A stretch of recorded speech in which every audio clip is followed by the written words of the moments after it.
स्वागत करता हूँ एक नए वीडियो में। तो जैसा कि आप अभी गाने का टीजर देखे होंगे, जिस गाने का नाम है यूपी पे गेम खेले आवा। जी हाँ दोस्तों, इस गाने को खेसारी लाल यादव ने अपने मधुर आवाज़ में गाए हैं और गीत को लिखे हैं बॉस रामपुरी और संगीत दिए हैं श्याम सुंदर। जी हाँ दोस्तों, बता दो कि यह गाना कल सुबह आ रहा है।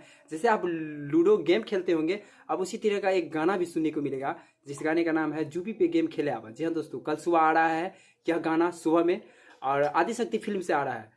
तो खेसारी लाल भैया के कितने फैन हैं, इस गाने को सपोर्ट कीजिए, इस वीडियो को शेयर कीजिए। और कल सुबह गाना आ रहा है तो धमाल बवाल कमाल कर दीजिए। और गाने पर 1 घंटा में 1 मिलियन हो जाना चाहिए, आप सभी का यह टारगेट है।